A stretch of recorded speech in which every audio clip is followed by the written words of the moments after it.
Hello there you guys, welcome to another one of my live videos, and today I'm going to be updating you on the more latest news. Obviously Jose Milo's looking to feed into our history. Obviously we need that number 9 role, we need someone who's going to operate in that number 10 role also. So there is space available there. And as I told you on my last video guys about Ivan Perisic, as I said, the deal is currently off. The new Inter Milan boss has taken over, and obviously they need this £30 million to comply with their financial fair play by the 30th of June. So it looks like it's off, and we've been in advanced talks with Ivan Perisic around about £30–35 million.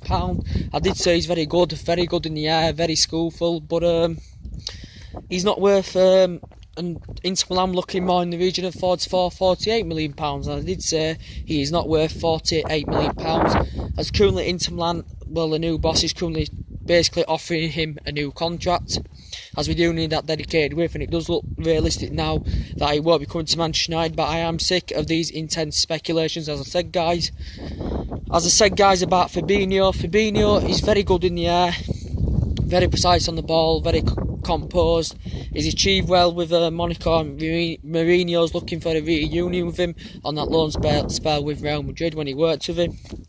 Fabinho, 55 appearances last season, 14 goals. He would make a massive impact in that midfield. He can also play as a converted right back as well.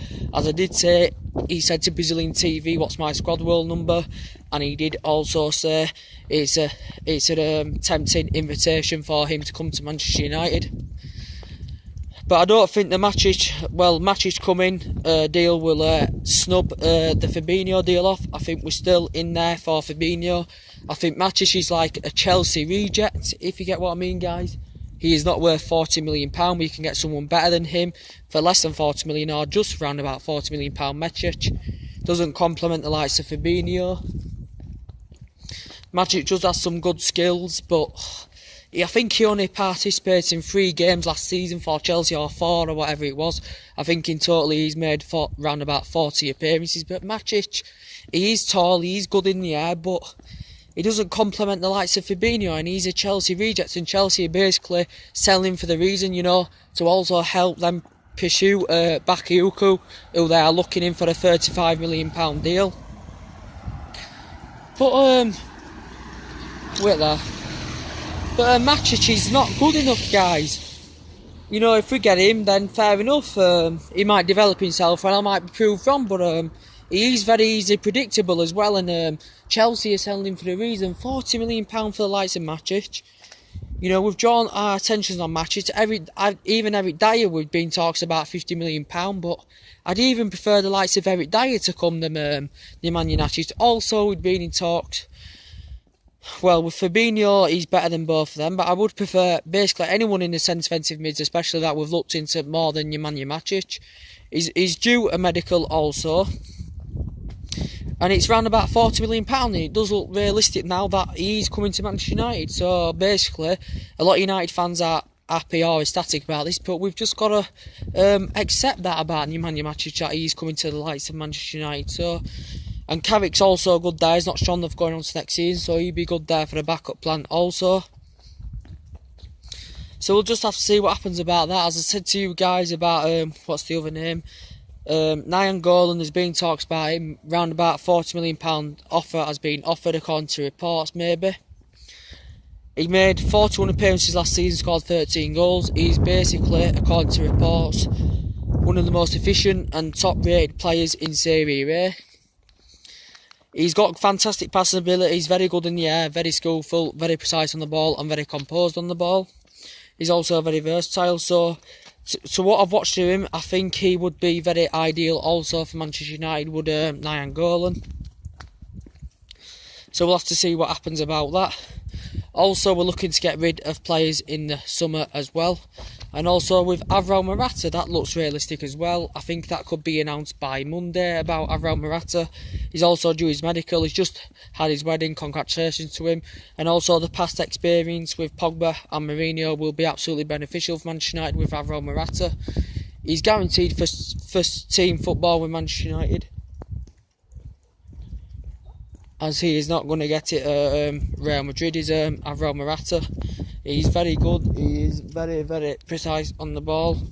He's good at physically going around defenders, and Scored 15 goals last season from 14 starts in 26 appearances, which is very, very impressive from his point of view, because we need someone who's going to operate well in that number 9 role. So Morata still looks realistic. Real Madrid have put a price tag of around 70, 80 million pound bidding or whatever it is. There's also been talks about Bernardeschi, because obviously the Ivan Perisic deal looks like it's currently off. As I said, he doesn't set the world alight. He can improve a squad, but he can't improve a starting 11. So basically, I'm not too disappointed about him. Bernardeschi does look likely as well. He's very good in the air. He's performed well for the under-21s. Last season, 34 appearances, I think, and scored 12 goals. He is still young, so he's got more time to progress and progress and progress. So we'll see what happens with Bernardeschi. He's good in the air, he's very composed, very skillful, can score goals as well. I said he's comparable to even Perisic, but I did say that Bernardeschi is slightly better. So we'll just have to see what happens about that. But I should expect by Sunday, guys, that we should have at least a player or two on the board.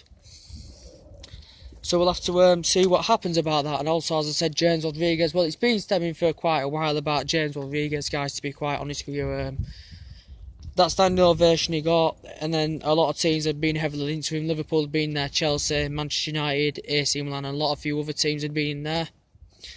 With James Rodriguez, though, he's basically insisted that he wants to make a move to Manchester United.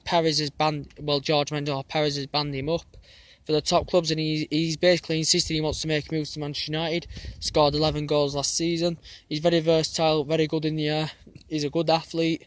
He's very strong in the air, as I said, very precise on the ball, very composed and very tenacious, and he would be ideal for Manchester United. So basically, Real Madrid looking into the region of around about 60 million pound or something like that for James Rodriguez.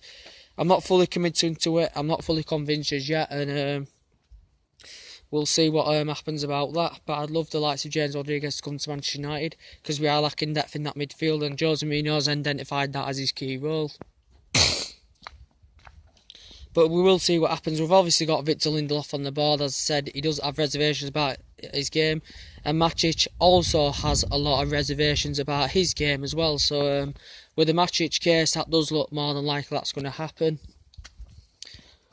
So let's see what happens about that. And also the left back, I have concerns. Could we sign a left back? I'm not quite sure. With the right back, not sure if we're going to currently sign a right back as well. Because as I said, Fabinho can play at that right back as well. So we'll have to see what happens, guys. Anyway, guys, that's everything to update you with. So take it easy, guys, and I'll see you later. Bye.